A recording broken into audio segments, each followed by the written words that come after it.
రవిశంకర్ ఓ సంగీత కళాకారుడే కాదు, ఆధ్యాత్మికుడు కూడా. భారతీయ సంప్రదాయ హిందుస్థానీ సంగీతాన్నే కాక మన ఆధ్యాత్మికతను ఆయన విదేశాలకు అందించారు. 1996లో స్వరపరిచిన వేదిక్ ఛాంట్స్ ఓ అపూర్వ ప్రయోగం. ఆ మంత్రోచ్చారణలతో భక్తిభావం ఉప్పొంగుతుంది.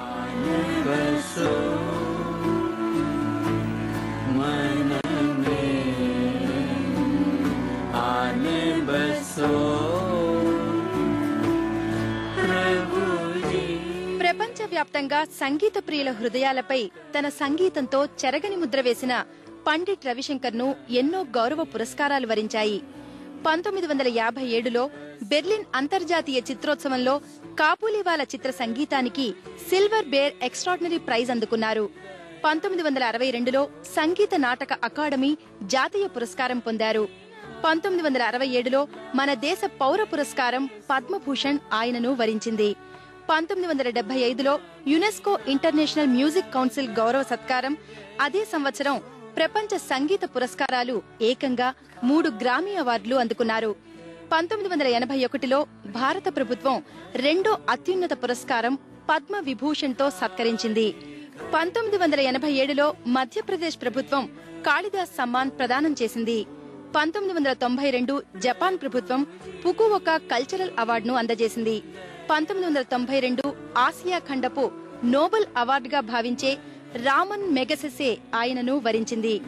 1998 స్వీడన్ ప్రభుత్వం సంగీత ప్రపంచంలో నోబెల్ బహుమతిగా భావించే పోలార్ మ్యూజిక్ ప్రైజ్తో ఆయనను సన్మానించింది. ఇక 1999లో భారత ప్రభుత్వం రవిశంకర్ ను దేశానికే గర్వకారణంగా పేర్కొంటూ మన దేశ అత్యున్నత గౌరవ పురస్కారం భారతరత్నను ప్రకటించింది.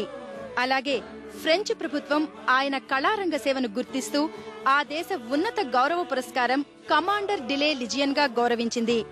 బ్రిటిష్ ప్రభుత్వం వారి గౌరవ హోదా అయిన night commander of the order ను రాణి ఎలిజబెత్ చేతుల మీదుగా అందుకున్నారు.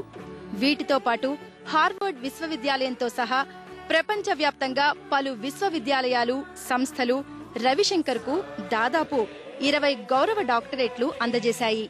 ఉద్దండులైన సంగీత విద్వాంసులు బిస్మిల్లా ఖాన్, అలీ అక్బర్ ఖాన్, శివకుమార్ శర్మ, హరిప్రసాద్ చౌరాసియా, అల్లా రఖా, జాకిర్ హుస్సేన్లతో కలిసి అనేక జుగల్బందీలు సృష్టించారు. హిందుస్థానీ సంగీతంలో 20 రాగాలను సృష్టించిన ప్రయోగశీలి. ఆయన్ని గంధర్వులే ఆవహిస్తారు కాబోలు.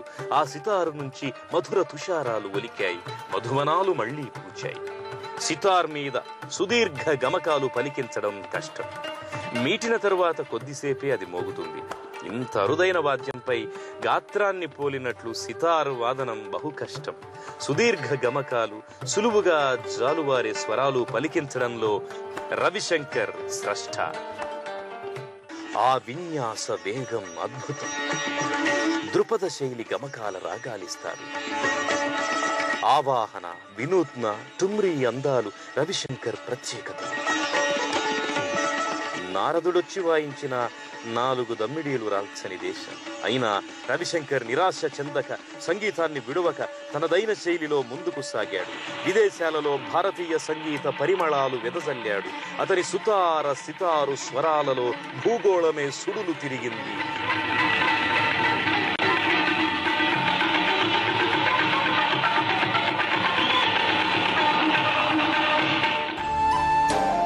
డిసెంబర్ 11, 2012 భారతీయ సంగీత స్వర ఝరి మూగబోయింది.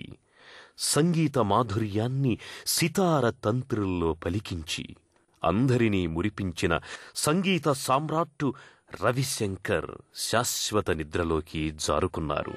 సంగీతానికి భాష లేదు, అనుభూతి చెందే ఆత్మ మాత్రమే అని చాటి చెప్పిన ఆయన అస్తమయంతో సంగీత ప్రస్థానంలో ఒక అధ్యాయం ముగిసింది.